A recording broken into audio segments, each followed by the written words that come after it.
सहना भवतु सहनौ भुनक्तु सह वीर्यङ्करवावहै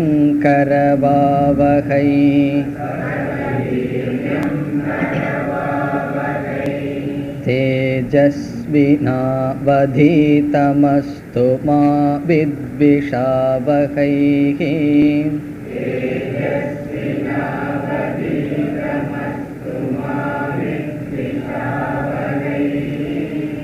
ॐ शान्ति शान्ति शान्तिः।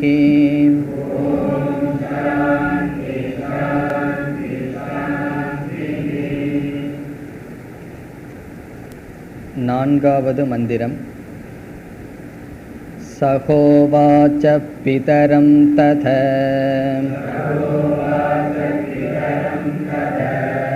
கஸ்மை மாம் தாஸ்யசீதி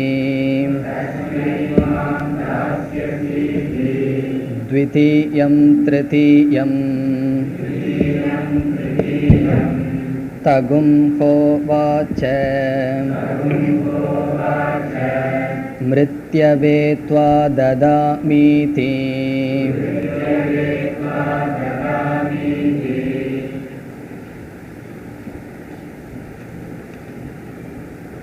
வாஜஸ்ரவசர் என்பவர் ஒரு யாகத்தை செய்தார். அந்த யாகத்தினுடைய பெயர் விஸ்வஜித் என்கின்ற யாகம். அந்த யாகத்தின் நியமம் என்னவென்றால், தன்னுடைய எல்லா பொருள்களையும் தட்சிணையாக கொடுக்க வேண்டும். அவ்விதம் அவர் கொடுத்து கொண்டு இருந்தார். அவருக்கு நச்சிகேதன் என்கின்ற புத்திரன் இருந்தான் என்பது முதல் மந்திரத்தில் கூறப்பட்டது.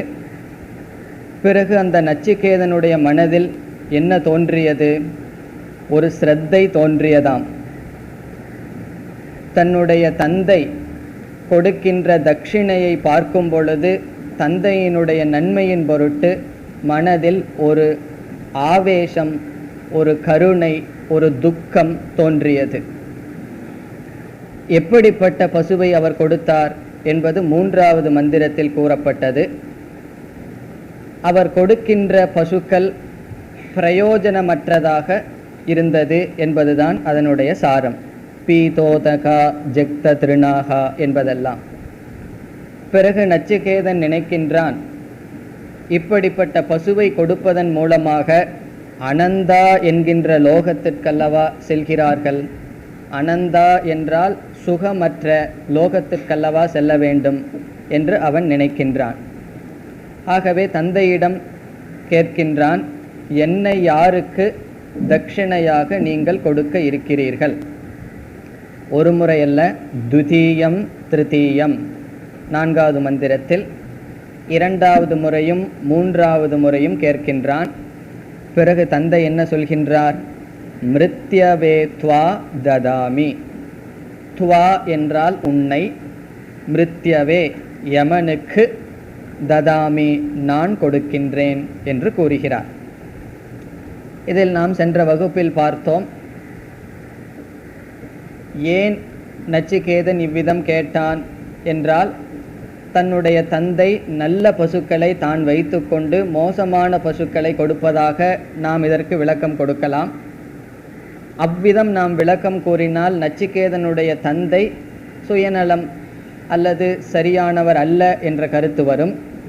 அல்லது அவர் நல்ல பசுக்களை எல்லாம் கொடுத்து விட்டு எஞ்சி இருக்கிற பசுவை கொடுக்கும் பொழுது சிறிய பையன் அறியாமையில் கேட்டான் என்றும் நாம் எடுத்துக்கொள்ளலாம். எப்படி வேண்டுமானாலும் நாம் பொருள் கொள்ளலாம். இவ்விதம் கூறியதற்கு பிறகு இனி அடுத்த மந்திரத்திற்கு நாம் செல்ல வேண்டும். ஐந்தாவது மந்திரம். பகுநாமேமி பிரதமஹ பகுநாமேமி மத்யமஹ கிகம் ஸ்வித்யமஸ்ய கர்த்தவ்யம் என் மயாத்ய கரிஷ்யதே.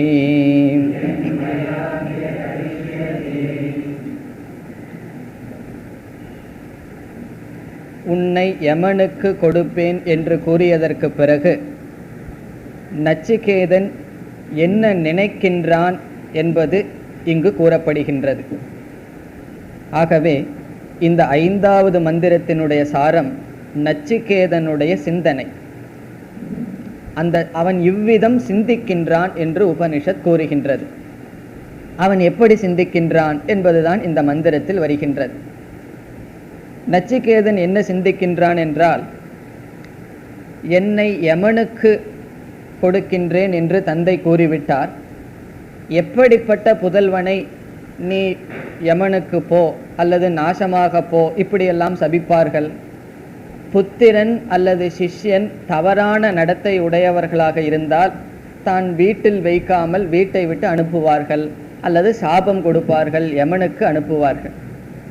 ஆனால் நச்சிகேதன் நினைக்கின்றான், நான் நல்ல மாணவனாக அல்லது நல்ல சிஷ்யனாகத்தானே இருந்து வருகின்றேன்.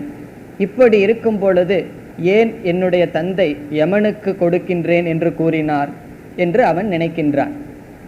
ஆகவே முதல் வரியில் அவனுடைய சிந்தனை பகூனாம் ஏமி பிரதமக.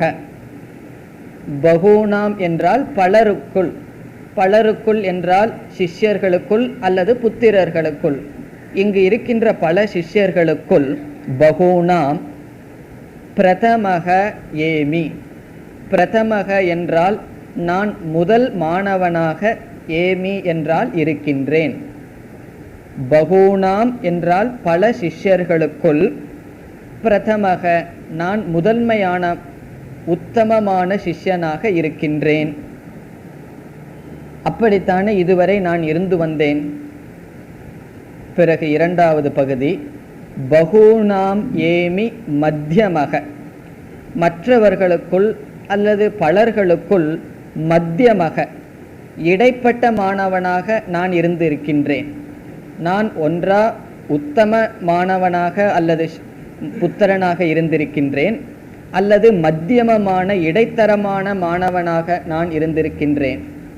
இதனுடைய கருத்து, கீழ் நிலையில் நான் எப்பொழுதும் இருந்ததில்லை, அதமமானவனாக நான் இருந்ததில்லை. அதமக என்றால் கீழ்நிலையில் இருப்பது, அவ்விதம் நான் இருந்தது கிடையாது. தன்னையே நான் நினைத்து பார்க்கின்றான், நான் எந்த தவறும் செய்தது கிடையாது. தந்தையிடம் வா அல்லது குருவிடம் வா, நான் உத்தமமான மாணவன் அல்லது மத்தியமமான நிலையில் தான் இருந்திருக்கின்றேனே தவிர அதமமான நிலையில் நான் இருந்தது கிடையாது. அப்படி இருக்கும் பொழுது ஏன் தந்தை என்னை யமனுக்கு கொடுக்கின்றேன் என்று கூறினார். பிறகு நாம் புரிந்து கொள்ள வேண்டியது என்ன? குரோதவசாத். உண்மையில் அவர் நான் யமனுக்கு செல்ல வேண்டும் என்று விரும்பவில்லை, ஏதோ கோபத்தினால் குரோதத்தினால் தான் கூறினார் என்பதுதான் சித்திக்கின்றது. ஆகவே யமனுக்கு அனுப்ப வேண்டிய அளவு நான் எந்த தவறும் செய்யவில்லை என்பதுதான் இங்கு சாரம். அதாவது சாஸ்திரத்தில் சிஷ்யன், புத்திரன் இவர்களையெல்லாம் 3ஆக பிரிப்பார்கள். குறிப்பாக சிஷ்யனை உத்தமன், இங்கு பிரதமக என்றால் உத்தம சிஷ்யன். உத்தம சிஷ்யன் யார் என்றால் குருவினுடைய விருப்பத்தை புரிந்து அவர் சொல்லாமலேயே செய்ய வேண்டியதை செய்பவன் உத்தமமான மாணவன். அதாவது ஆக்ஞா வினா. ஆக்ஞா என்றால் குருவினுடைய ஆர்டர், உத்தரவு இல்லாமல் குருவினுடைய தேவையை புரிந்து பணிவிடை செய்பவன் உத்தம மாணவன். அல்லது குரு எதை விரும்புகின்றாரோ அதை அவர் சொல்லாமலேயே சிஷ்யன் புரிந்து குறிப்பு அறிந்து செய்தல் என்பது. அப்படி செய்தால் அவன் உத்தமமான மாணவன். பிறகு மத்தியமானவன் என்பது குரு உபதேசம் செய்து நீ இப்படி செய் என்று சொல்வதை கேட்டு அதன் பிறகு செயல் செய்தால் அவன் மத்தியமமானவன், இடைநிலையில் இருப்பவன். இங்க நச்சிகேத என்ன சொல்றான்? நான் இடைநிலையில் இருந்திருக்கலாம் அல்லது உத்தமமானவனாகத்தான் இருந்திருக்கின்றேனே தவிர அதற்கும் கீழ்நிலைக்கு நான் செல்லவே இல்லை என்பதுதான் அவனுடைய சிந்தனை. 3வது அதமமானவன் என்ன? குரு சொல்லியும் அவன் அதை செய்யவில்லை என்றால் அவன் அதமமான மாணவன். அதமம் என்றால் கீழ்நிலையில் இருப்பவன். கீழ்நிலையில் இருத்தல், மத்தியில் இருத்தல், மேல்நிலையில் இருத்தல். இதில் நான் கீழ்நிலையில் எப்பொழுதும் இருந்தது கிடையாது. ஒரு காரியத்தை குரு செய்ய சொல்றார், அவன் செய்யவில்லை என்றால், குருவினுடைய உபதேசத்தை கேட்டும் அவன் அதை செய்யாமல் விட்டுவிட்டால் பிறகு அவர்கள் கீழ்நிலையில் இருக்கிறார்கள். சொன்னதுக்கு அப்புறம் செய்தால் இடைநிலை, சொல்லாமலேயே புரிந்து செய்தால் உத்தமமான நிலை. உபனிஷத் இந்த 3 நிலையை தான் கற்பனை பண்ணியிருக்கு. உத்தமமான, மத்தியமமான, அதம நிலை. இனியொரு வெரைட்டி இருக்கு.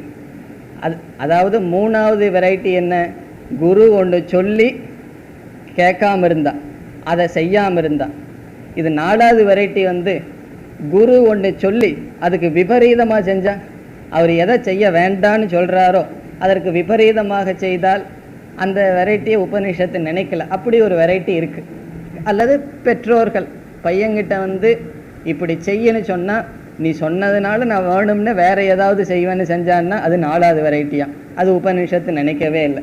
ஆகவே இந்த 3 வெரைட்டி சாதாரணமாக இருக்குது. உத்தமன், மத்தியமன், அதம வெரைட்டி. நச்சிகேத என்ன சொல்கிறான்?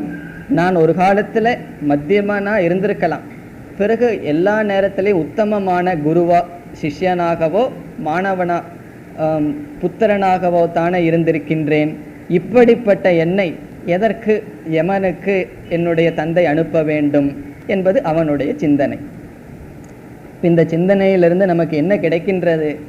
உபனிஷத் எதை நமக்கு உபதேசிக்க விரும்புகின்றது? சிஷ்யனுடைய லட்சணம்தான் நமக்கு முக்கியம். இப்போ நச்சிகேதன் வேதாந்த சாஸ்திரத்துக்கு சிஷ்யனாக ஆக இருக்கின்றான். எப்படிப்பட்ட சிஷ்யன் என்று சாஸ்திரம் அறிமுகப்படுத்துகின்றது? உத்தமமான, மத்தியமமான நிலையில் தான் நான் இருந்துள்ளேன் என்று சிஷ்யனுடைய லட்சணத்தை நாம் இங்கிருந்து தெரிய வருகின்றோம். பிறகு 2வது வரியில் அவன் நச்சிகேதன் குமாரன் தானே, குழந்தை தானே, அவன் நினைக்கிறான், என்ன அனுப்பி யமதர்மராஜா கிட்டே செய்ய வேண்டியது என்ன இருக்கு? யமதர்மராஜாவுக்கு என்னால் ஏதாவது பிரயோஜனம் இருக்கா? நான் போய் என்ன செய்ய முடியும் யமதர்மராஜாவுக்கு? அல்லது அப்பா என்னை அனுப்புவதன் மூலமாக என்னதான் சாதிச்சிட போறார் என்று அவன் நினைக்கின்றான். இதனுடைய பொருள் என்ன? என்னால் ஒரு பிரயோஜனமும் கிடையாது. யமலோகத்துக்கு போறதுனால என்னுடைய தந்தைக்கோ அல்லது யமனுக்கோ ஒரு பிரயோஜனம் கிடையாது. அவர் வெறும் குரோதத்தில் தான் சொன்னார். என்னிடம் இருக்கின்ற குறையினால் கூறவில்லை, அவர் அவரிடம் இருக்கின்ற கோபத்தினால் தான் கூறினார் என்பதுதான் இதனுடைய சாரம். 2வது வரியில் யமஸ்ய கர்த்தவ்யம் கிம் ஸ்வித். யமஸ்ய கர்த்தவ்யம் என்றால் யமனுக்கு செய்ய வேண்டியது. யமஸ்ய, யமனுக்கு செய்ய வேண்டியது. கிம் ஸ்வித். கிம் அப்படிங்கிறதான் இதனுடைய. கிம் என்றால் என்ன இருக்கின்றது. அந்த ஸ்வித் அப்படிங்கிற வார்த்தை அவனுடைய அந்த சந்தேகத்தை குறிக்கின்றது. அதெல்லாம் ஒன்றும் கிடையாது, என்னால் யமனுக்கு செய்ய வேண்டியது ஒன்றும் கிடையாது. யமனுக்கு செய்ய வேண்டியது என்ன இருக்கின்றது என்றால் ஒன்றும் கிடையாது. எது கரிஷ்யதி, எதை செய்ய இருக்கின்றார். இந்த இடத்துல கரிஷ்யதி என்றால் செய்ய இருக்கின்றார். யார்? இந்த கரிஷ்யதி அப்படிங்கிறதுக்கு சப்ஜெக்ட் பிதா. பிதா எதை செய்ய இருக்கின்றார்? மயா என்றால் என்னை கொடுப்பதன் மூலமாக, என்னால், என் மீது என்னை கொடுப்பதன் மூலமாக. அத்ய இப்பொழுது பிதா எதை சாதிக்க இருக்கின்றார் என்றால் எதையும் அவர் சாதிக்க இருப்பதில்லை. எது மயா அத்ய கரிஷ்யதி அப்படின்னு இருக்கு. எது என்றால் எதை, கரிஷ்யதி என்றால் எதை செய்ய போகிறார். மயா என்றால் என்னால், என் மூலமாக. அத்ய இப்பொழுது, இப்பொழுது என் மூலமாக பிதா எதை சாதிக்க இருக்கின்றார். யமனுக்குத்தான் செய்ய வேண்டியது என்ன இருக்கின்றது. இதெல்லாம் அந்த நச்சிகேதனுடைய சிந்தனை. இப்படி நீ யம லோகத்துக்கு போன்னு சொன்ன உடனே நச்சிகேதன் என்ன செய்தானா? தனியாக ஒரு இடத்துல போய் உட்கார்ந்து இப்படியெல்லாம் சிந்திக்க ஆரம்பிச்சானா. எப்படி சிந்திக்க ஆரம்பிச்சான்? நான் உத்தமமான மத்தியமமான சிஷ்யனாகவோ புத்திரனாகவோ தான் இருந்துள்ளேன். ஆகவே என்னை யமலோகத்துக்கு அனுப்புவதற்கான குறை என்னிடம் கிடையாது. அப்பாவினுடைய குரோதத்தினால்தான் இது நிகழ்ந்தது. யமனுக்கும் என்னால் ஒரு பிரயோஜனமும் கிடையாது. நான் யமலோகத்துக்கு போவதனால் அப்பா ஒன்றும் சாதிக்கப் போவதில்லை. இதிலிருந்து என்ன தெரிகின்றது? குரோதத்தினால், கோபத்தினால் அவர் இவ்விதம் கூறிவிட்டார் என்பதுதான் சித்திக்கின்றது. இதை கூறவில்லை என்றால் யமலோகத்துக்கு அனுப்புகிற அளவுக்கு நச்சிகேதனிடம் ஏதாவது குறை இருந்து விடுமோ அப்படிங்கிற சந்தேகம் நமக்கு வரலாம். இப்போ உபனிஷத்து தெளிவுபடுத்துகின்றது, இங்கு இருக்கின்ற சிஷ்யனுக்கு எந்த குறையும் கிடையாது, உத்தமமான சிஷ்யன்தான் என்று சிஷ்யனுடைய மனதை நாம் இந்த மந்திரத்திலிருந்து அறிகின்றோம். இனி அடுத்த மந்திரம். அனுபஷ்ய யதா பூர்வே பிரதிபஷ்ய ததா பரே சஸ்யமிவ மர்த்யப் பச்யதே சஸ்யமிவா ஜாயதே புனஹ.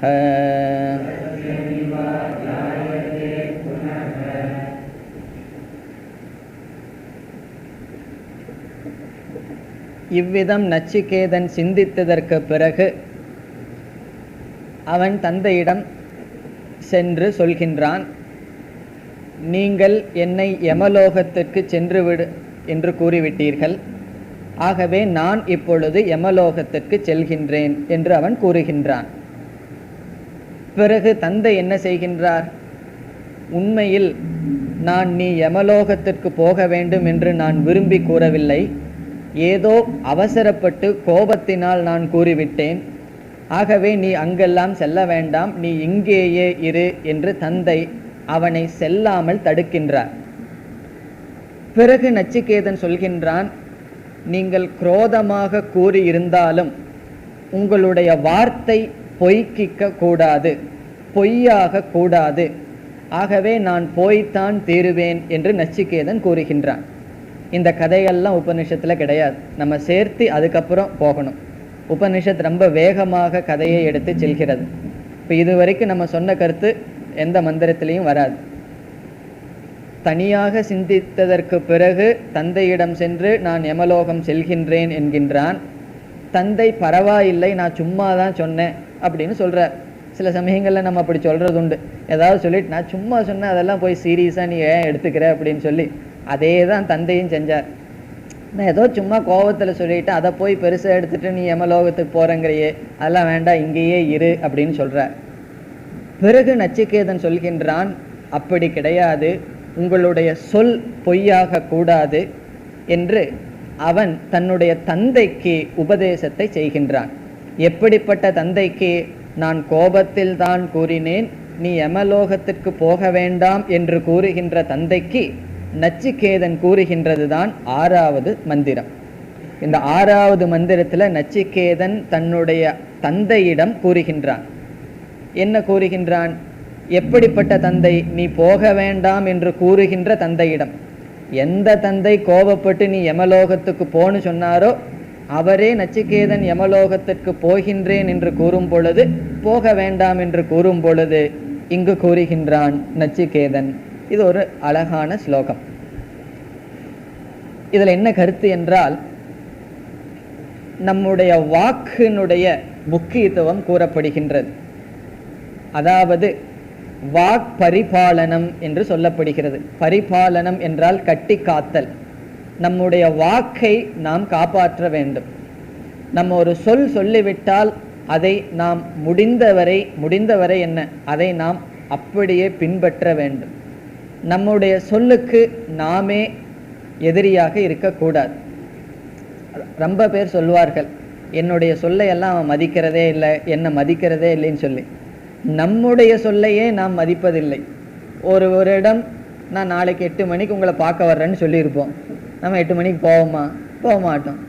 போகாட்டியும் பரவாயில்ல, அடுத்த முறை பார்க்கும் பொழுது நான் வர்றேன்னு சொல்லியிருந்தனே, வரலையேன்னு சொல்லி மன்னிப்பும் கூட கேட்க மாட்டேன். காரணம் என்ன? நம்ம வார்த்தைக்கு நம்மளே மதிப்பு கொடுக்கறதில்ல. ஒரு முறை ஒருவர் என்னை காலையில் 10 மணிக்கு பார்க்க வர்றேன் அப்படின்னு சொல்லியிருந்தார்.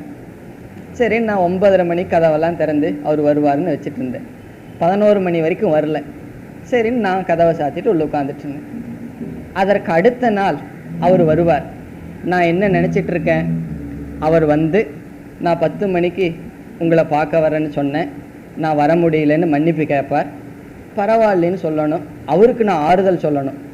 காரணம் எவ்வளவோ வேலை அவருக்கு இருக்கும் அப்படின்னு நான் அவருக்கு ஆறுதல் சொல்லணும்னு கற்பனை பண்ணிட்டு உட்காந்துட்டு இருக்கேன். அவர் அதுக்கு அடுத்த நாள் வந்தவர், நேற்று 10 மணிக்கு உங்களை பார்க்க வந்தேன்னு சொன்னதை பற்றி பேசவே இல்லை, வேற ஏதோ பேசிகிட்டு இருந்தேன்.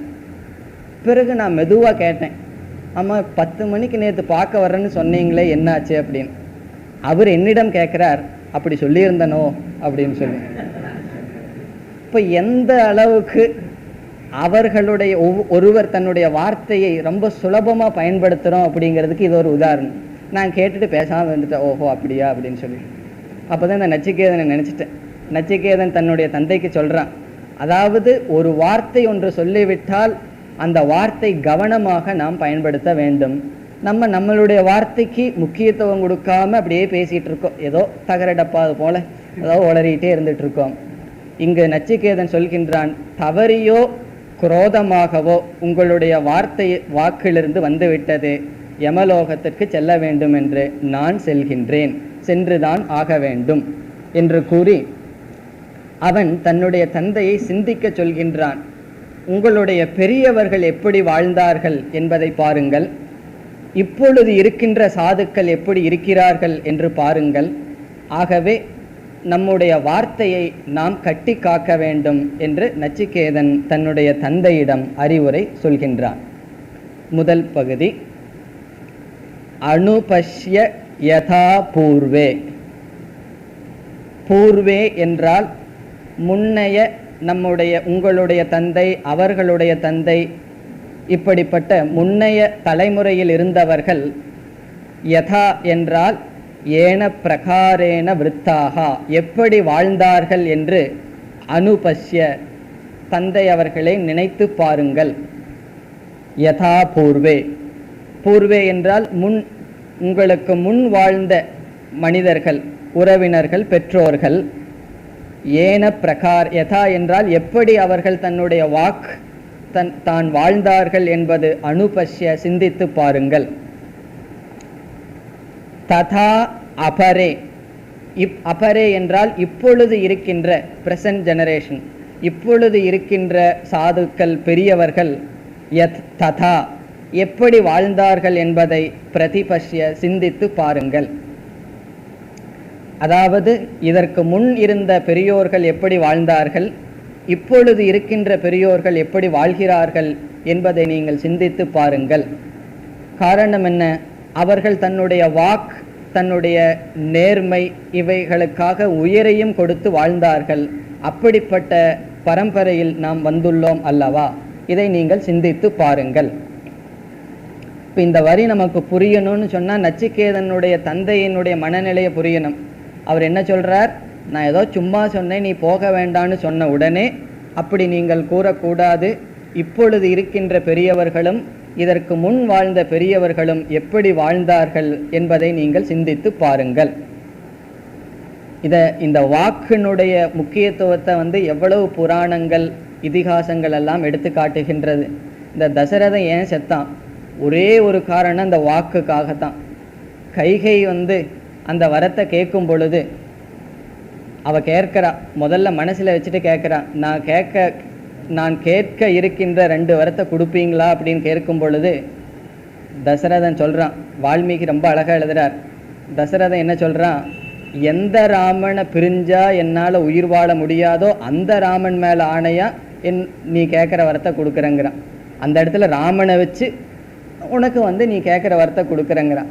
அவன் என்ன வரத்தை கேட்குறா, அதே ராமனை விட்டு பிரியணும் அப்படிங்கிற வரத்தை கேட்குறான்.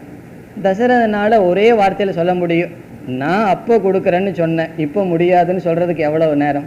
இப்படி நம்ம எவ்வளோ முறை சொல்லியிருப்போம், அப்போ நான் அப்படி சொன்னேன், இப்போ முடியாது, அப்படி தசரதன் சொல்லியிருக்கலாம். ஆனால் அவன் தன்னுடைய வாக்கை பரிபாலனம் செய்ய வேண்டும் என்றே இறந்தான். ராமனையும் கூட இறந்தான்னு சொன்னால் இந்த கதையிலிருந்து எது நமக்கு கிடைக்கின்றது, நம்முடைய வாக்கை நாம் எவ்வளவு கவனமாக கையாள வேண்டும். ஒரு கத்தியை விட கவனமாக கையாள வேண்டும். காரணம் என்ன? எப்படி கத்தியோ பிளேடோ கொஞ்சம் கவனம் இல்லாமல் கையாண்டோம்னா நமக்கு நம்ம கையை வெட்டுதோ, அதே போல் வாக்கை சரியாக கையாளலைன்னா மற்றவர்களுடைய மனதை பாதிக்கும். அது நமக்கு தெரியாது. நம்ம தானே ஏதோ என்ன கத்தியை பயன்படுத்தி இனியொருத்தர் குத்துறவனுக்கு தான் அதனுடைய கத்தியினுடைய கஷ்டம் தெரியும். அதே போல் இந்த வாக்கை நம்ம சரியாக பயன்படுத்தவில்லை என்றால் நம்மை அறியாமலேயே மற்றவர்களுடைய மனசை துன்புறுத்திடுவோம். ஆகவே அந்த வாக் மிக மிக முக்கியம். பொதுவாக வேதாந்த சாஸ்திரத்துக்கு வந்ததுக்கப்புறம் நம்மளுடைய வாக்கில் மிக மிக கவனமாக இருக்க வேண்டும். இங்கே நச்சிகேதன் இங்கே மகன் அப்பாவுக்கு உபதேசம் பண்ணிட்டு இருக்கான். அதாவது நீங்கள் என்னை யமலோகத்துக்கு போன்னு சொல்லி விட்டீர்கள், அந்த வாக்கை காப்பாற்றுவதற்காக நான் போய்த்தான் தீர வேண்டும். இனி 2வது வரியில் நச்சிகேதன் ஒரு அழகான கருத்தை கூறுகின்றான். நீங்கள் யமலோகத்திற்கு போக வேண்டும் என்று கூறிவிட்டீர்கள், உங்களுடைய வாக் பொய்யாகிவிட்டது, நான் உங்களிடம் இருக்கின்றேன் என்று வைத்துக்கொள்வோம். உங்களுடைய வாக் என்ன ஆகின்றது? பொய்த்து விடுகின்றது. நீங்கள் பொய் சொன்னவர் ஆகிறீர்கள். நான் உங்களிடம் இருக்கின்றேன். எவ்வளவு காலம் வாழ்ந்திட முடியும்? கொஞ்ச காலம்தான் வாழ்ந்திட முடியும். நானும் இறந்து விடுவேன், நீங்களும் இறந்து விடுவீர்கள். ஆகவே இந்த அனித்தியமான ஒன்றை அடைவதற்கு ஏன் பொய் சொல்ல வேண்டும்? அதற்கு உதாரணம் சொல்கின்றான். மனிதர்கள் எப்படி பிறக்கிறார்கள், இறக்கிறார்கள், எப்படி ஒரு சிறு செடி பயிரானது தோன்றி மறைகிறதோ அதேபோல் மனிதர்கள் தோன்றி மறைகிறார்கள். அப்படி இருக்கின்ற இந்த மனித வாழ்க்கையில் பொய் சொல்லி நாம் வாழ்க்கையில் எதை சாதித்து விட முடியும் என்று அவன் கேட்கின்றான். சஸ்யம் இவ மர்த்தியக பச்யதே. மர்த்தியக என்றால் மனிதர்கள், சஸ்யம் என்றால் பயிர், சிறு செடி பயிர், இவ போல பச்யதே என்றால் அழிகிறார்கள். ஒரு பயிரை நம்ம சமைக்கப்படுறது போல மனிதர்கள் பயிரை போன்று தோன்றி மறைகிறார்கள், அழிகிறார்கள். இப்போ மழை காலத்தில் எவ்வளவோ புல்லெல்லாம் தோன்றுறது, பிறகு கொஞ்ச நாளில் அது அப்படியே அழிஞ்சிருது. அதே போல் அழிந்து விடுகிறார்கள். அழிந்தவர்கள் பிறகு சஸ்யமிவ புனக ஆஜாயதே. சஸ்யம் இவ பயிரை போல, சிறு செடியை போல மீண்டும் புனக ஆஜாயதே பிறக்கின்றார்கள். இதை எதற்கு கூறுகின்றான்? இந்த சத்தியத்தை நீங்கள் காப்பாற்றாமல் பொய் சொன்னால் அதனால் எதை சாதித்து விட முடியும்? கொஞ்ச நாள் மீண்டும் உங்களிடம் நான் இருக்கலாம், பிறகு சஸ்யமிவ ஒரு பயிரை போல் மனிதன் இறந்து விடுகின்றான், பிறகு அவன் மீண்டும் பிறக்கின்றான். ஆகவே பொய்யை சொல்லி நீங்கள் எதை சாதிக்கின்றீர்கள்? அனித்தியமான ஒரு பிரயோஜனத்தை தான் சாதிக்கின்றீர்கள். ஆகவே அதனால் பொய் சொல்ல வேண்டாம், உங்களுடைய வாக் பொய்ப்பிக்க கூடாது என்பதுதான் இதனுடைய சாரம். இந்த வேதாந்தத்தில் சத்தியம் அல்லது சாஸ்திரத்தில் சத்தியம் என்ற சொல்லுக்கு 2 பொருள்கள் உண்டு. ஒன்று, பரம்பொருளை சத்தியம் என்று நாம் படிப்போம். சத்தியம், ஞானம், அனந்தம், பிரம்ம என்ற இடத்திலெல்லாம் எப்பொழுதும் மாறாமல் இருக்கின்ற பரம்பொருளுக்கு சத்தியம் என்ற சொல் பயன்படுத்தப்படுகிறது.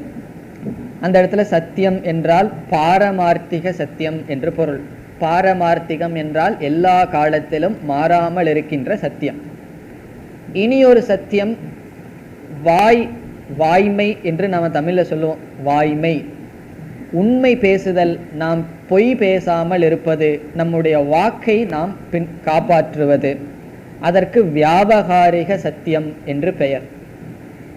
இந்த பாரமார்த்திக சத்தியத்துக்கு போகணும்னா வியாபகாரிக சத்தியத்தை கடைபிடிச்சா தான் பாரமார்த்திக சத்தியத்துக்கே போக முடியும்.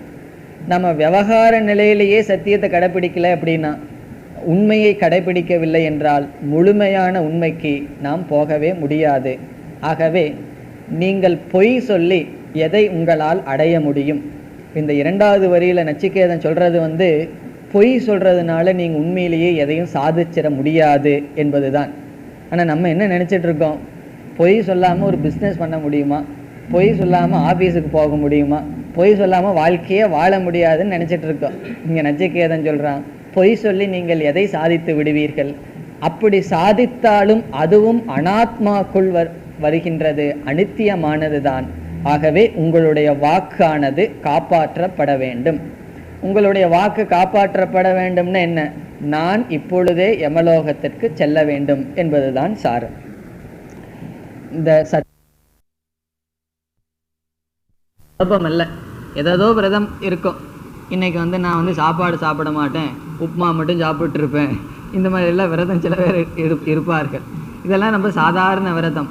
இந்த வாக்கில் நான் பொய் பேச மாட்டேன், மற்றவர்களை துன்புறுத்த மாட்டேன், அதாவது கனவுலையும் கூட விளையாட்டுக்கும் கூட நான் பொய் சொல்ல மாட்டேன், அப்படிப்பட்ட ஒரு விரதம் இருக்கின்றதே அது மகாவிரதம் என்று சொல்லப்படுகிறது.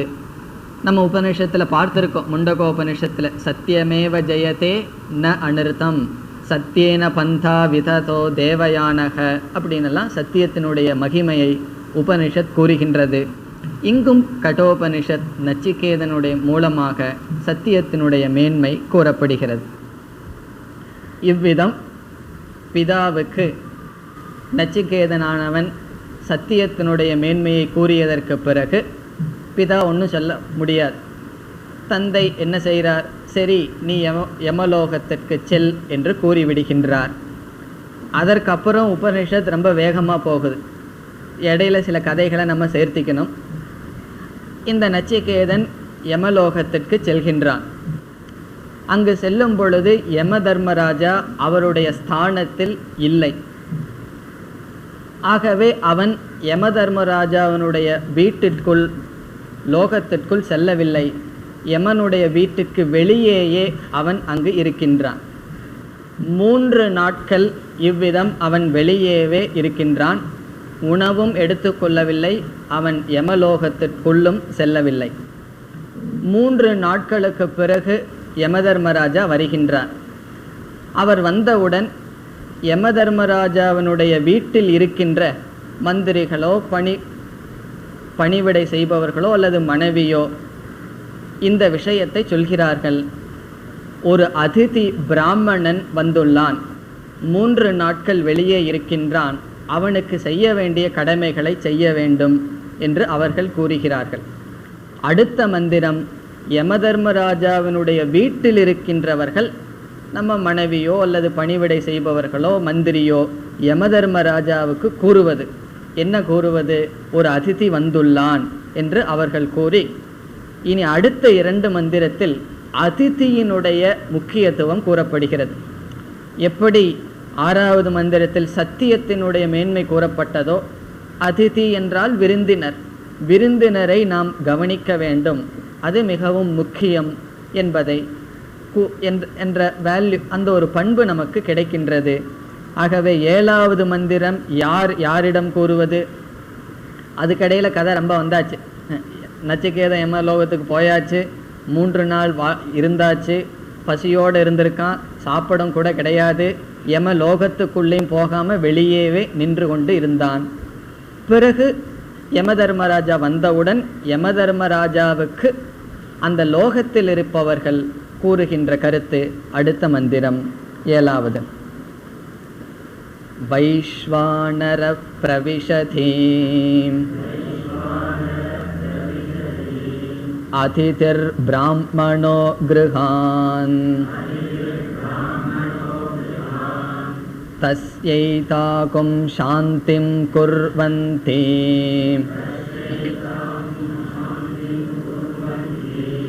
ஹர வைவஸ்வதோதகம்.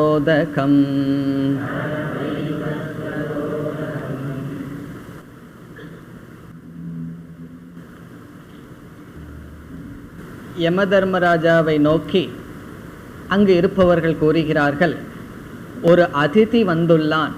அதிதி என்றால் விருந்தினர் வந்துள்ளார், அவருக்கு செய்ய வேண்டிய மரியாதையை செய் என்பதுதான் இதனுடைய கருத்து. இதில் அதிதியான நச்சிகேதனை எதற்கு உதாரணமாக சொல்லப்படுகிறது என்றால், நெருப்புக்கு உதாரணமாக சொல்லப்படுகிறது. நெருப்பை போல அதிதியானவன் வந்துள்ளான்.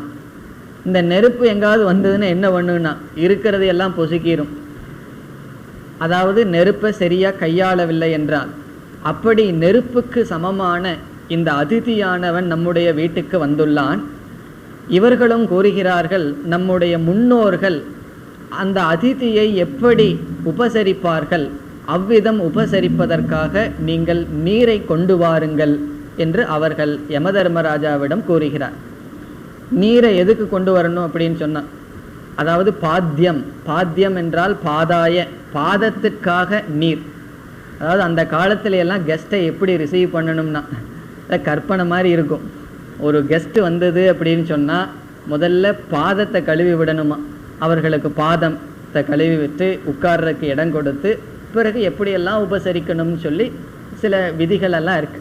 அப்படி உபசரிப்பதற்காக நீ நீர் கொண்டு வா என்று யமலோகத்தில் இருக்கின்றவர்கள் யமனுக்கு கூறுகின்றார். அதுதான் இந்த மந்திரத்தினுடைய சாரம். கடைசி பகுதியில் வைவஸ்வத ஹர உதகம். வைவஸ்வத என்பது யமதர்மராஜானுடைய பெயர். ஹே வைவஸ்வத, யமதர்மராஜாவை அழைக்கிறார்கள். ஏ யமன், வைவஸ்வத யமதர்மராஜா, வைவஸ்வத. பிறகு முதல் வரிக்கு செல்லலாம். வைஸ்வானரக அதிதிஹி பிராமணக பிரவிஷதி. வைஸ்வானரக என்றால் நெருப்பு. நெருப்புக்கு வைஸ்வானரக என்று பெயர். இந்த இடத்துல இவ அப்படிங்கிற வார்த்தையை நம்ம சேர்த்து புரிஞ்சுக்கணும். வைஸ்வானரக இவ, நெருப்பை போல. அதிதிஹி பிராமணக, அதிதிஹி என்றால் விருந்தினர். அதிதிஹி இவன் எப்படிப்பட்டவன்? பிராமணக, அவனும் பிராமணனாக இருக்கின்றான். ஏன் பிராமணனாக இருக்கின்றான் இவன்? ஜாதியிலேன்னு சொல்றதை விட இதற்கு முன் மந்திரத்தில் அவன் எப்படிப்பட்டவனாக இருந்தான்? சத்தியத்தை பின்பற்றுவனாக இருந்தான். அவன் நினைச்சிருந்தா அப்பா போன்னு சொன்னாவே இந்த காலத்தில் சில மாதம் போக மாட்டான். அப்பா நான் சும்மா தான் சொன்னேன், போகாதுன்னு சொன்னதுக்கப்புறம் நான் சத்தியத்தை பின்பற்றுறதுக்காக வந்திருக்கேன்னு சொன்னால் அவன் பிராமணன் தான். ஒரு உபனிஷத்துலேயே ஒரு கதையில் வருது, நீ சத்தியத்தை பேசுகிற அதனால நீ பிராமணன்னு சொல்லி. சத்தியகாம ஜாபாலா ஒரு உபனிஷத்தில் கதையிலேயே வருது. நீ சத்தியத்தை பேசுறதுனால நீ பிராமணன். ஆகவே பிராமணன்கிறது குணத்தில் தான் எண்ணப்படுகின்றது. அப்படிப்பட்ட உயர்ந்த குணத்தை உடைய பிராமணன், குணத்தினால் பிராமணனாக இருக்கின்ற ஒருவன். அதிதிஹி, அவன் எப்படி வந்திருக்கான்? அதிதியாக வருகின்றான். இதிலிருந்து என்ன தெரிகின்றது? அவன் ஆயுள் முடிஞ்சு போகல. இந்த நச்சிகேதனுக்கு இன்னும் கொஞ்சம் வயசு இருக்கு உயிர் வாழ்றதுக்கு. அதனால ஆயுள் முடிஞ்சு போச்சுன்னா அதிதியா இல்லை, அது அதிதியா வர்றதில்லை, அந்த யமலோகத்துக்கு வர வேண்டியதுனால வந்தான். இப்போ அதிதியாக வந்துள்ளான். எப்படி? வைஸ்வானரக, வைஸ்வானரன் அக்னியை போல. பிரவிஷதி, பிரவிஷதி என்றால் நுழைகின்றான். இங்கே வந்திருக்கான், இங்கு இருக்கின்றான். எங்கு? கிருஹான். கிருஹான் என்றால் வீட்டிற்குள். அதாவது யமதர்மராஜா வந்தவுடனே நீ வெளியே நிற்காதப்பா, நான் வந்துட்டேன்னு உள்ள கூப்பிட்டுருக்கார். அப்போ அவன் எப்படி வீட்டுக்குள் நுழைந்துள்ளான்? அதிதிஹி பிராமணக, பிராமணனான அதிதியாக நெருப்பை போல இப்பொழுது அவன் வீட்டிற்குள் நுழைகின்றான். அதிதிங்கிற சொல்லினுடைய பொருள் திதி என்றால் காலம். ந திதிஹி வித்யதே யஸ்ய, யார் இந்த நேரத்தில் வர்றேன்னு சொல்லாமல் வர்றார்களோ அவர்கள் தான் அதிதி. இப்போல்லாம் அப்படி கிடையாது. வீட்டுக்கு வரணும் அப்படின்னு சொன்னால் அது யாராக இருந்தாலும் சரி, அப்பாயின்மெண்ட் ஃபிக்ஸ் பண்ணிவிட்டு இந்த நேரத்துக்கு வரணும்னு சொன்னால் தான் சாப்பாடு. அப்படி இல்லை அப்படின்னு சொன்னால் ஹோட்டலில் சாப்பிட்டு வந்துக்கணும். அந்த மாதிரி இருக்குது. இப்போ அதித்தின்னு சொன்னால் அந்த காலத்தில் அதித்தின்னு சொன்னால் எப்போ வேண்டுமானாலும் வரலாம். இப்போ இதெல்லாம் ஒரு காலத்தில் இருந்ததுன்னு தான் சொல்ல முடியும். இப்போ முழுமையாக இப்போ சொல்கிறபடி நம்மளாலையும் பின்பற்ற முடியாது தான். அந்த காலத்தில் அப்படி இருந்தது. காரணம், நம்ம சம்பிரதாயத்தில் ரெண்டு பொருள்கள் விலைக்கே வரக்கூடாது. ஒன்று உணவு. உணவு அப்படிங்கிற பொருள் விலைக்கு விற்கிறதே கிடையாது. இரண்டாவது அறிவு, வித்யா. அன்னமும் ஞானமும் சேல்ஸ், அதாவது விற்கிற பொருள் அல்லவா. அதனுடைய பொருள் என்ன? விற்கக்கூடாதுன்னு சொன்னால் யாராவது ஒரு அறிவை நம்மகிட்ட கேட்டாங்கன்னா நம்ம சொல்லி கொடுத்துடணும். அது காசு கேட்கக்கூடாது. யாராவது தட்சணையாக கொடுத்தா அது வேற பிரச்சனை. யார் வீட்டுக்கு வந்தாலும் உணவு கொடுக்க வேண்டும். அப்படின்னா அந்த காலத்தில் பணம் வாங்கிட்டு சொல்லி கொடுக்குற இன்ஸ்டிடியூஷன் கிடையாது. அதே போல் பணம் வாங்கிட்டு சாப்பாடு போடுற ஹோட்டலும் கிடையாது. இப்போ எப்படி காலம் மாறி இருக்கு அப்படின்னு சொன்னால், இந்த காலத்தில் நல்ல பிஸ்னஸ் என்ன தெரியுமோ, ஹோட்டல் எஜுகேஷன் இன்ஸ்டிடியூஷன். ஹோட்டல் வச்சா அப்போவே காசு வருது. அதே போல் ஒரு ஸ்கூல் ஆரம்பித்தோம் அப்படின்னா அதை விட நல்ல பணம் வருது. ஒருவர் இருந்தார், ஒரு மில்லு வச்சு நடத்திட்டு இருந்தார். அந்த மில்லு கொஞ்சம் அவ்வளோ ப்ராஃபிட் வரல, அதை ஸ்கூலாக மாற்றினார், ரொம்ப பெரிய ப்ராஃபிட் வந்தது. அப்போ அவர் சொல்கிறார், நான் என்ன தான் மில்லு வச்சுருந்தாலும் கூட இவ்வளவு பொருள் சம்பாதிச்சிருக்க முடியாது, புகழும் சேர்த்தியெல்லாம் சம்பாதிக்கிறார். ஆகவே இந்த காலத்தில் எஜுகேஷன், அறிவும் உணவும் தான் வியாபார பொருளாக இருக்குது. ஆனால் அந்த காலத்தில் அப்படி கிடையாது. வித்யா, ஞானமும் உணவும் விற்கிற பொருள் கிடையாது. ஆகவே அதித்தின்னு சொன்னால் நமக்கு தெரிஞ்சவங்க தான், உறவு முறைக்காரர்கள்னு கிடையாது. எங்காவது யாத்திரை போயிட்டுருப்பார்கள், ஏதோ ஒரு வீட்டுக்கு போய் நான் அதித்தின்னு சொன்னால் அவர்களுக்கு உணவு கொடுக்கணும். அப்படின்னு என்ன பொருள், நம்ம வீட்டில் நமக்கு அளவாக மட்டும் உணவு செஞ்சுட்டு இருக்கக்கூடாது. இந்த சில பேர் எப்படி செய்வார்கள் தெரியுமோ, இப்போ வீட்டில் 6 பேர் இருந்தாங்கன்னா இட்லி சுடுறாங்கன்னு வச்சுக்குவோம். அந்த இட்லி செய்கிறதுக்கு முன்னாடி கேட்டுருவாங்க, நீ எவ்வளோ சாப்பிடுவேன், நீ எவ்வளோ சாப்பிடுவேன். அப்படி கேட்டு கரெக்டாக எண்ணி அவ்வளவுதான் அந்த இட்லியை செய்வார். அப்படி சில பேர் இருக்கிறார்கள், நான் பார்த்துருக்கேன், அதனால சொல்கிறேன். அப்படி ஒரு வீட்டில் சாப்பிட்றதுக்கு முன்னாடி கேட்பார்கள், நீ எவ்வளவு நீ எவ்வளவுன்னு. அதை டோட்டல் போட்டு கரெக்டாக அவ்வளவுதான். அதாவது சட்னி நல்லா இருந்தது, சாப்பிடும்போது ஒரு இட்லி எக்ஸ்ட்ரா சாப்பிட்லாம்னா முடியாது. அது 6 மணிக்கு முன்னாடி இவ்வளவு நான் சாப்பிடுவேன்னு சொன்னால் அவ்வளோதான் சாப்பிட முடியும். அப்படி இந்த காலம் எவ்வளோ தூரம் மாறி இருக்கு.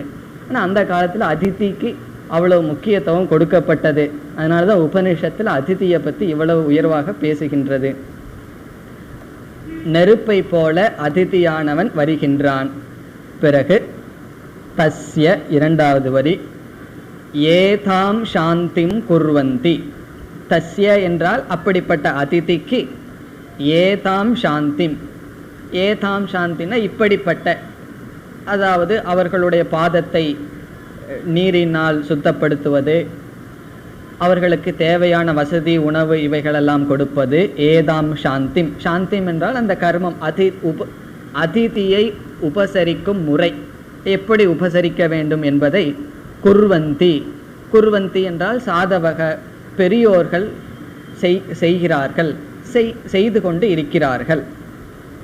அதனால நீ என்ன பண்ணணும் யமதர்மராஜா, நீயும் இந்த அதிதிக்கு தேவையான உபசரணையெல்லாம் செய்ய வேண்டும் என்பதுதான் கருத்து. ஆகவே ஹர உதகம், ஹர என்றால் கொண்டு வா, உதகம் என்றால் நீர். நீ முதலில் நீரை எடுத்து வா. யமதர்மராஜா கிட்ட சொல்கிறார்கள், மனைவியோ அல்லது மந்திரியோ சொல்கிறார்கள், நீர் கொண்டு வா. ஹர என்றால் ஆகர, கொண்டு வா. துவம் ஹர, நீ கொண்டு வா. எது? உதகம், நீரை. எதற்கு நீர்? பாத்தியம், முதல்ல அதிதியினுடைய பாதத்தை சுத்தம் செய்து செய்ய வேண்டிய முறை உபச்சாரத்தை செய்ய வேண்டும், அதை நீ இப்பொழுது செய்ய வேண்டும் என்று கூறுகிறார்கள். அதை செஞ்சதற்கு அப்புறம்தான் பேச்சு. முதல்ல சில பேர் வீட்டுக்கு வந்த உடனே எப்போ வந்தீங்க எப்போ போவீங்க அடுத்த கேள்வி, எப்படி வந்தீங்க அடுத்த கேள்வி எப்போ போவீங்க, அப்படியெல்லாம் கிடையாது. முதல்ல அவர்களுக்கு செய்ய வேண்டிய உபச்சாரணை எல்லாம் செய்ததற்கு பிறகுதான் மற்றதை பேச வேண்டும். இது யார் கூறுவது? யமலோகத்தில் இருப்பவர்கள் யமனிடம் கூறுவது. இனி அடுத்த மந்திரம்.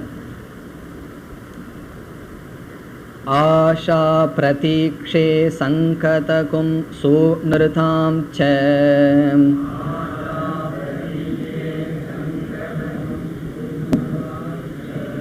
இஷ்டா பூர்த்தே புத்திர பசுகுஞ்ச சர்வான்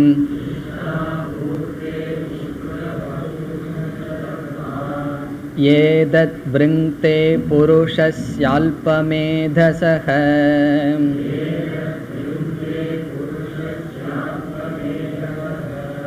யஸ்யா நஷ்ணன் வசதி பிராமணோ கிருஹே.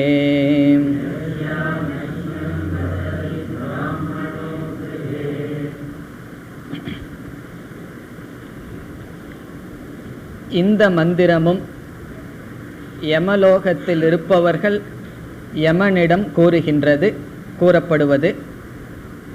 இங்கு என்ன கூறப்படுகிறது என்றால், ஒருவன் அதிதியை, விருந்தினரை சரியாக கவனிக்கவில்லை என்றால் என்னென்ன பாபம் வரும் என்று இங்கு கூறப்படுகிறது, என்ன நஷ்டம் வரும் என்று கூறப்படுகிறது. முண்டகோபனிஷத்தில் யஸ்யாக்னிஹோத்திரம் அதர்ஷம் அபௌர்ணமாசம் அப்படிங்கிற ஒரு மந்திரத்தில் இந்த அக்னிஹோத்திரம் என்ற கர்மம் செய்ய வேண்டும் என்றால் அதிதிர் வர்ஜிதம், இந்த அதிதி பூஜை செய்யாமல் அக்னிஹோத்திரம் செய்தால் பிரயோஜனமில்லை என்று சொல்லப்பட்டது. எத்தனையோ யாகங்கள் எல்லாம் சொல்லி அவைகள் செய்து அதனுடன் அக்னிஹோத்திரம் செய்தால்தான் அதனுடைய பலன் வரும் என்று சொல்லப்பட்டது. ஆகவே அதிதி பூஜை, விருந்தினரை உபசரித்தல் என்பது சாஸ்திரமானது நித்திய கர்மமாக கூறுகிறது. இது எப்பொழுது அதிதி வந்தாலும் உபசரிக்க வேண்டும், நம்முடைய கடமையாக கூறப்படுகிறது. இந்த அதிதியை கவனிச்சதுனால புதுசா புண்ணியம் வராது. ஆனால் அதிதியை கவனிக்கவில்லை என்றால் பிரத்யவாய தோஷம் நமக்கு வரும், ஒரு தோஷம் நமக்கு வரும். இப்போ நித்திய கர்மத்தை செய்துட்டதுனால நம்ம ஆசைப்பட்டு செஞ்சோம்னா, ஒழுங்காக செஞ்சிட்டோம்னா சொர்க்கலோகம்ங்கிறது சாதாரணமான பலன். அதே போல் நித்திய கர்மமாக அதிதி பூஜை சொல்லப்படுகிறது. அங்கே முண்டகோபனிஷத்தில் அக்னிஹோத்திரத்தை தப்பாக செஞ்சால் 7 ஜென்மத்துக்கும் கஷ்டம் வரும்னு கொஞ்சம் மிகைப்படுத்தி சொல்லப்பட்டது. அதே பாணியைத்தான் கட்டோபனிஷத்தும் கையாளுகின்றது. இந்த அதிதியை கவனிக்கலினா என்னென்ன நஷ்டம் வரும் என்று கொஞ்சம் மிகைப்படுத்தித்தான் கூறுகின்றது. ஆகவே இந்த மந்திரத்தில் சொல்கிறதெல்லாம் அப்படியே வரும் அப்படிங்கிறது அவசியம் இல்லை. ஆனால் இங்கே உபனிஷத் நமக்கு அதிதியெல்லாம் கவனிக்கணும் அப்படிங்கிறனுடைய முக்கியத்துவத்தை கொடுப்பதற்காக இவ்விதம் கூறுகின்றது. ஆகவே அதிதியை ஒருவன் சரிவர கவனிக்கவில்லை என்றால் அதனுடைய விளைவு என்ன என்பதை யமதர்மராஜாவுக்கு ஞாபகப்படுத்துகிறார்கள் அல்லது சொல்கிறார்கள். நீ அதிதி தானேன்னு சாதாரணமாக விட்டுறாத, அப்படி விட்டுவிட்டால் என்ன ஏற்படும், என்னென்ன விளைவுகள் ஏற்படும் என்று சொல்லப்படுகிறது. இப்போ முதல் வரியில் இருக்கிறதெல்லாம் இவைகளெல்லாம் உனக்கு இதனுடைய பிரயோஜனமெல்லாம் நமக்கு கிடைக்காது, இவைகளெல்லாம் நஷ்டம் வரும் என்று சொல்லப்படுகிறது. கடைசி பகுதிக்கு வருவோம். யஸ்யா நஷ்ணன் வசதி பிராமணோ கிருஹே, அதாவது யாருடைய வீட்டில் உணவு இல்லாமல் அதிதி இருக்கிறார்களோ அவர்களுக்கு இந்த நஷ்டம் வரும் என்பதுதான் இந்த மந்திரத்தினுடைய சாரம். இப்போ யஸ்ய கடைசி பகுதியில் இருக்கு. யஸ்ய என்றால் எவருடைய வீட்டில், இந்த இடத்துல எவருடையன்னா அதிதி அல்ல, கெஸ்ட் அல்ல, ஹோஸ்ட், எவருடைய வீட்டில் யஸ்ய புருஷஸ்ய அல்பமேதசக, இங்கு எப்படிப்பட்டவனாக இருக்கின்றான்? அல்பமேதசக என்றால் அல்ப புத்தியை உடையவன். இந்த ஒரு அதிதிக்கு வந்தால் நம்ம கிட்ட இருக்கிறத கொஞ்சம் பகிர்ந்துக்கிறது கூட புத்தி இல்லாமல் இருக்கின்ற புருஷனுக்கு, அதிதியை சரியாக கவனிக்காதவனுக்கு, அல்பமேதசக புருஷஸ்ய, அல்ப புத்தியை உடைய புருஷனுக்கு என்னென்ன கஷ்டங்கள் வரும்னு முதல் வரியில நம்ம பிறகு பார்க்க இருக்கின்றோம். அனஷ்ணன் பிராமணக வசதி, பிராமணக அதிதிகி, அதிதியாக இருக்கின்ற பிராமணன், அதுவும் அனஷ்ணன், அனஷ்ணன் என்றால் சாப்பிடாமல், அனஷ்ணன் சாப்பிடாமல், வசதி இருக்கின்றானோ, கிருஹே எவனுடைய வீட்டில் இருக்கின்றானோ அவனுடைய வீட்டில் அவனுக்கு என்னென்ன நஷ்டம் ஏற்படும் முதல் வரியிலிருந்து நம்ம வரணும். இப்போ எவனுடைய வீட்டில் பிராமணன் சாப்பிடாமல் இருக்கின்றானோ, இந்த இடத்துல எவனுடையன்னா அல்ப புத்தியை உடைய எவனுடைய வீட்டில் அதிதியாக இருக்கின்றவன், பிராமணனாக இருக்கின்றவன் சாப்பிடாமல் வசிக்கின்றானோ அவனுக்கு என்ன வருமா, என்னென்னலாம் நஷ்டமாகும் அப்படின்னு சொல்லப்படுகிறது. இனி முதல் வரிக்கு வருவோம். ஆஷா பிரதீக்ஷே, ஆஷா என்றால் அவன் எதெல்லாம் எதிர்பார்க்கிறானோ அதெல்லாம் நடக்காது. ஆஷா, ஆஷா என்றால் எதிர்பார்ப்புக்கள். அவன் எதெல்லாம் எதிர்பார்த்து கொண்டு இருக்கின்றானோ அவைகளெல்லாம் நஷ்டமடையும். பிரதீக்ஷே, பிரதீக்ஷா என்றால் எதை குறிப்பாக எதிர்பார்த்து கொண்டிருக்கின்றானோ அதுவும் நடக்காது. அதாவது உபனிஷத் நம்முடைய எதிர்பார்ப்புகளை இரண்டாக பிரிக்கின்றது.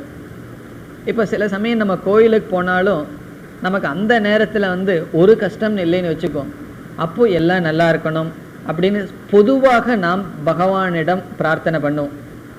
அதாவது நல்லா இருக்கணும், நல்லா அமையணும்னு சொல்லுவோம். எது நல்லா அமையணும் அப்படிங்கிறதுக்கு அந்த இடத்துல பொருள் இல்லாமல் எல்லாம் நல்லா இருக்கணும்னு விரும்பினோம்னா அது ஆஷா. இப்போ ஏதோ ஒரு குறை இருந்து அந்த குறை நீங்க வேண்டும்னு எதிர்பார்த்தோம்னா அது பிரதீக்ஷா. இப்போ உடல்ல ஒரு நோய் இருக்கு, அந்த நோய் நீங்கணும்னு பகவானிடம் பிரார்த்தனை செய்தால் அது பிரதீக்ஷா. ஆரோக்கியமா இருக்கணும்னு பிரார்த்தனை செஞ்சா ஆஷா. இப்போ ஆஷா அப்படின்னா காமன் எக்ஸ்பெக்டேஷன், பிரதீக்ஷான ஸ்பெசிபிக் எக்ஸ்பெக்டேஷன், ஒரு குறிப்பான எதிர்பார்ப்புக்கு பிரதீக்ஷா. ஆஷா அப்படின்னு சொன்னா சாதாரணமா எல்லாம் நல்லா இருக்கணும்னு குறிப்பில்லாமல் ஒரு குறிப்பிட்ட பொருளை மனசுல நினைக்காம நல்லதை எதிர்பார்த்தோம்னா அது ஆஷா. ஒரு குறிப்பிட்டு எதிர்பார்த்தோம்னா பிரதீக்ஷா. இந்த இடத்துல உபநிஷத்து என்ன சொல்லுது? அந்த ஆஷாவும் போயும் பிரதீக்ஷையும் போயிரும். நீ குறிப்பா என்ன எதிர்பார்த்துட்டு இருக்கிறையோ அதுவும் நடக்காது. பொதுவா நீ என்ன எல்லாம் நல்லா நடக்கணும்னு எதிர்பார்த்தீன்னா அதுவும் நடக்காது. எப்பொழுது அதிதியை கவனிக்கவில்லை என்றால். கொஞ்சம் பயப்படுத்த வைக்கிறது உபனிஷத். இப்போ நாளைக்கு யாராவது கெஸ்ட் வந்தா இந்த மந்திரம் நமக்கு ஞாபகம் இருக்கணும். ஆஷா பிரதீட்சையெல்லாம் போயிடும், அதனால கெஸ்ட்டை கொஞ்சம் நல்லா கவனிக்கணும்னு சொல்லி. தமிழ்நாட்டில் ஒரு ஊர் இருக்கான், அந்த ஊரை சேர்ந்தவங்க எனக்கு சொன்ன கருத்து. அந்த ஊரில் யாராவது கெஸ்ட்டு வந்தால், அந்த ஊர் பேரை நான் சொல்லலை, ஏன்னா அந்த ஊருக்கார சில பேர் இங்கே இருக்கீங்க. கெஸ்ட்டு வந்தால் என்ன சொல்லுவாங்க நீங்கள் கண்டுபிடிச்சிடலாம். கெஸ்ட்டு வந்த உடனே வாங்க என்னாச்சு உட்காருங்க அப்படின்னு சொல்லி உட்கார வச்சு சாப்பிட்றதுக்கு முன்னாடி நீங்கள்லாம் சாப்பிட்டு தான் வந்திருப்பீங்கன்னு எனக்கு தெரியும், அப்படியே சாப்பிட்டு இருந்தாலும் இலக்கிங் கீழே ஒரு 10 ரூபா வச்சுட்டு தானே போவீங்க அப்படி சொல்லுவார்களாம். அப்படி உபசரிப்பார்களாம் ஒரு ஊரில்.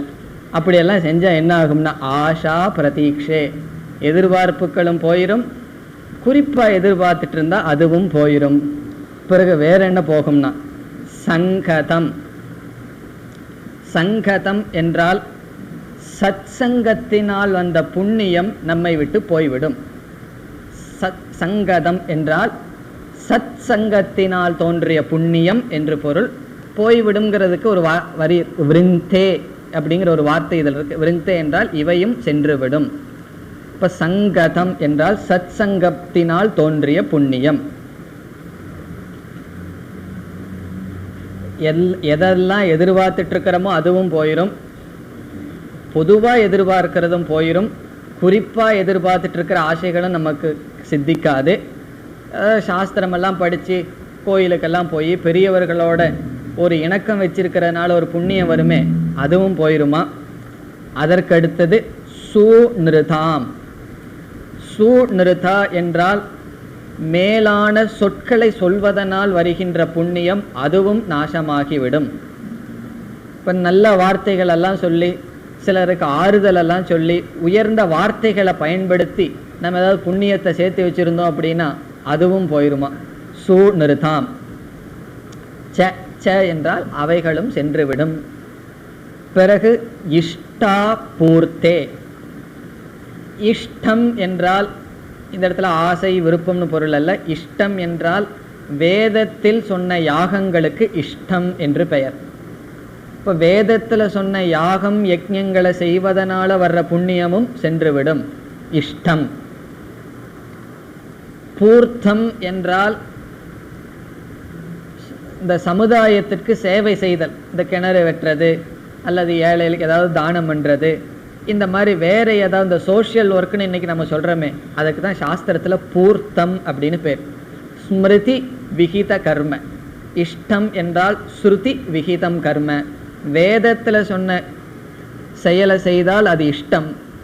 பிறகு ஸ்மிருதியில் சொல்லியிருக்கு இதை செஞ்சால் நல்லது அதை செஞ்சால் நல்லது அப்படின்னு. மரம் வைத்தல், இப்படிப்பட்ட சமுதாயத்துக்கு சேவை செய்கின்றோமே, அப்படி செய்கின்ற கர்மத்துக்கு பூர்த்தம் என்று பெயர். இந்த 2 வார்த்தையும் சேர்ந்திருக்கு, இஷ்டா பூர்த்தம் அப்படின்னு சொல்லி.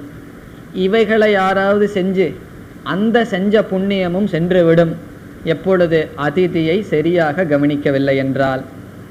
பிறகு வேற என்ன போகும்னா புத்திர பசூன் சர்வான். புத்திரன் நஷ்டமடைந்து விடுவான். பசு அவன் எடுக்கின்ற மாடு பசு பொருள்கள் இவைகள் சர்வம் சர்வான் இவைகள் எல்லாத்தையும் ஏதத் ஏதத் என்றால் ஏதத் சர்வம் இவைகள் எல்லாமே விருந்தே. விருந்தே என்றால் நஷ்டமடைந்து விடும். அதாவது இந்த இடத்துல உபனிஷத்து எப்படி சொல்லுதுன்னா, இந்த பிராமணனே இவைகளையெல்லாம் கொன்னுருவானா, இந்த அதிதியே இவைகளையெல்லாம் நாசப்படுத்தி விடுவான். அதனுடைய பொருள் என்ன? இவைகளை நாசப்படுத்தணும்னு அவன் வரல. ஒரு அதிதி அவனை சரியாக கவனிக்கவில்லை என்றால் அவன் நிமித்தமாக இப்படிப்பட்ட நாசமெல்லாம் தோன்றும். இந்த விருந்தே என்றால் இவைகளெல்லாம், முதல் வரியில் சொல்றதெல்லாம் இரண்டாவது விபக்தி. இவைகளெல்லாம் நாசம் அடைந்து விடும், இவைகளையெல்லாம் நாசப்படுத்தி விடுவான். யார்? பிராமணக. பிராமணக அதிதிஹி, அதிதியாக இருக்கின்ற பிராமணன் எப்படிப்பட்டவன்? அனஷ்ணன், உணவு இல்லாமல் சரியாக கவனிக்கப்படாத அதிதியானவன் இப்படிப்பட்ட நாசத்தை உண்டு செய்து விடுவான். அவன் ஒன்றும் நாசத்தை செய்வதில்லை, அவனை கவனிக்காவிட்டால் இப்படிப்பட்ட நாசம் ஏற்படும். ஆகவே என்ன? யமதர்மராஜாவிடம் கூறுகிறார்கள், அந்த அதிதியை நீ நன்கு கவனிக்க வேண்டும். அதனால தான் அவர் வரம் கொடுக்குறேன்னு சொல்ல போறார். நமஸ்காரம் பண்ணி நீ 3 நாட்கள் நீ உணவு இல்லாமல் இருந்த அந்த ஒரு தவறுக்காக மன்னிப்பெல்லாம் கேட்க போறார் யமதர்மராஜா. அடுத்த இதில் அவர் கேட்க வேண்டிய அவசியம் இல்லை, ஆனாலும் அவர் மன்னிப்பு கேட்டு எனக்கும் உனக்கும் நல்லது உண்டாகட்டும்னு சொல்லி அவர் இந்த 3 நாளைக்கு 3 வரம் கொடுக்குறேன் அப்படின்னு சொல்ல போறார். அந்த வரத்தை நச்சிகேதன் கேட்பது தான் இதற்கு பிறகு வருகின்ற கருத்து. ஆகவே இந்த 2 மந்திரத்தில் 7, 8 இதில் நமக்கு கிடைக்கின்ற பண்பு அதிதி பூஜனம். அதிதியை நாம் கவனிக்க வேண்டும். இதெல்லாம் நம்ம அப்படியே சொல்லியிருக்கிறபடி செய்ய முடியாது. அந்த காலத்தில் அதிதி சத்தியம் இவைகளெல்லாம் பிரசித்தியாக இருந்தது. ஆகவே உபனிஷத் இந்த பண்பை கூறுகின்றது. இதில் சொல்லியிருக்கிற பாபமெல்லாம் அப்படியே வரும்னு பொருள் கிடையாது. அது அதித்தின்னு சொன்னால் அதிதியாக இருக்க வேண்டும். அதிதிக்குன்னு சில தகுதி இருக்கு. எப்படி குருவுக்கு தகுதி இருக்கு, சிஷ்யனுக்கு தகுதி இருக்கோ, அதிதிக்கும் தகுதி இருக்கும். அப்படிப்பட்டவர்கள் வந்தால்தான் நாமும் அவர்களை உபசரிக்க முடியும். ஆகவே இந்த முதல் வரியில் வர்றதால தான் அர்த்தவாதம் என்று நாம் எடுத்துக்கொள்ள வேண்டும். அர்த்தவாதம் என்றால் அது முக்கியமான உபதேசம் கிடையாது. உண்மையிலேயே இப்படி ஆயிரும் அப்படிங்கிறது கிடையாது. காரணம் என்னென்னா, ஒரு கெஸ்ட்டை நம்ம சரியாக ட்ரீட் பண்ணலன்னு வச்சுக்குவோம், இதெல்லாம் வந்துருமான்னு நம்ம பயந்துட்டு இருக்க வேண்டிய அவசியம் இல்லை. உபனிஷத் மிகைப்படுத்தி கூறுகிறது. அது உபனிஷத்தினுடைய ஒரு விதமான உபதேசம், அவ்வளவுதான். இனி அடுத்த மந்திரத்தில் யமதர்மராஜா சொல்லுவார், 3 நாட்கள் உணவில்லாமல் இருந்ததற்காக 3 வரத்தை கொடுக்கின்றேன் என்று கூற இருக்கின்றார். அதனுடைய விளக்கத்தை அடுத்த வகுப்பில் பார்ப்போம். ஓம் பூர்ணமத பூர்ணமிதம் பூர்ணாத் பூர்ணமுதச்யதே பூர்ணஸ்ய பூர்ணமாதாய பூர்ணமேவாவசிஷ்யதே. ஓம் சாந்தி சாந்தி சாந்தி.